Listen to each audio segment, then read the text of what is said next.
Hi guys, so today I'm sharing GATE CS and GATE DA syllabus with all of you. आज है 1 जुलाई और अब केवल 7 महीने बचे हैं गेट 2027 से पहले।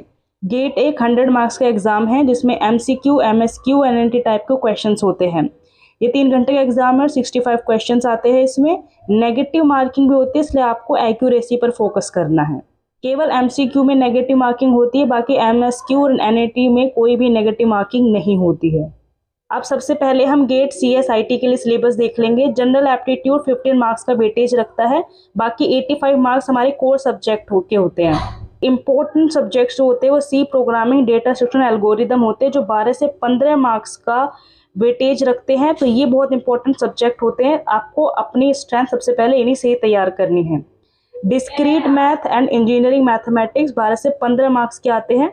इंजीनियरिंग मैथमेटिक्स में probability, linear algebra and calculus ये चैप्टर्स होते हैं।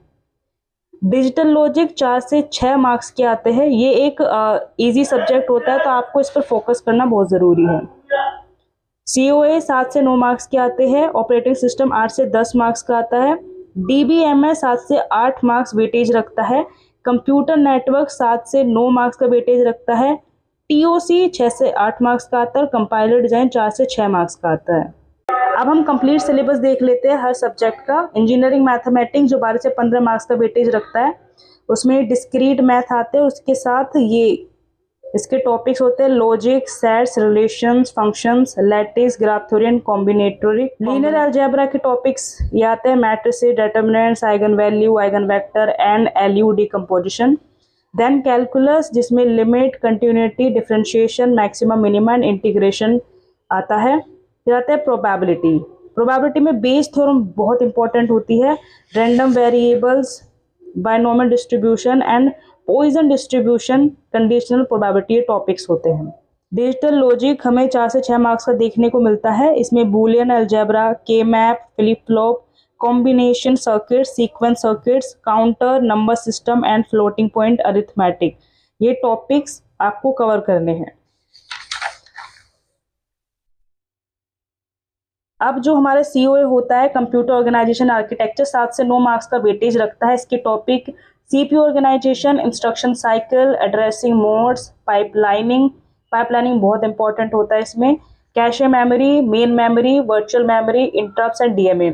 सी प्रोग्रामिंग एंड डेटा स्ट्रक्चर 6 से 8 मार्क्स का वेटेज रखता है और इसके टॉपिक्स ये सब है। इसमें सी प्रोग्रामिंग का बेसिक आपको आना चाहिए, रिकर्जन, एरे, लिंक लिस्ट, और आपको क्वेश्चन अप्लाई करने आना ज़रूरी है।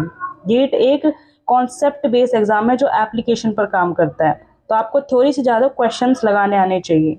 एल्गोरिदम 6 से 8 मार्क्स का आता है। Time complexity, searching and sorting, greedy algorithm, dynamic programming, divide and conquer, graph algorithm, minimum spanning tree, shortest path.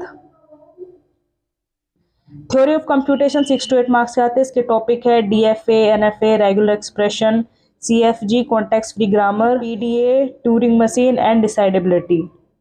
Compiler design 4 से 6 मार्क्स का आता है, जिसमें lexical analysis, parsing, syntax, directed translation, intermediate code and code optimisation. Operating system 8 से 10 marks का आता है, जिसमें process, threads, CPU scheduling, deadlocks, paging, segmentation, virtual memory and disk scheduling. ये सब्जेक्ट बहुत वेटेज रखता है, तो काफ़ी इंपॉर्टेंट सब्जेक्ट है, इसे स्किप नहीं करना है।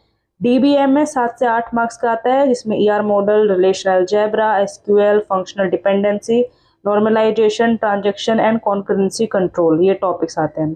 कंप्यूटर नेटवर्क 7 से 9 मार्क्स का वेटेज रखता है, जिसके टॉपिक है OSI model, TCP, NIP, routing, congestion control and flow control. Flow control 2 times हो गया, इसे यहाँ से कट कर देते हैं। DNS and HTTP, Ethernet. यहाँ पे ये इंटरलिंक सब्जेक्ट है। जैसे आपको अगर एल्गोरिदम करना है तो उससे पहले आपको प्रोग्रामिंग और डेटा स्ट्रक्चर कवर करना है, उसके अच्छे से नॉलेज होनी चाहिए, तभी आप एल्गोरिदम पर पहुंचेंगे। कंपाइलर को पढ़ने से पहले आपको TOC कवर करना है, देन ऑपरेटिंग सिस्टम से पहले आपको COA, देन ऑपरेटिंग सिस्टम के बाद आपको CN एंड DBMS। इससे क्या होता है कि आपको दूसरे सब्जेक्ट को समझने में आसानी होती है।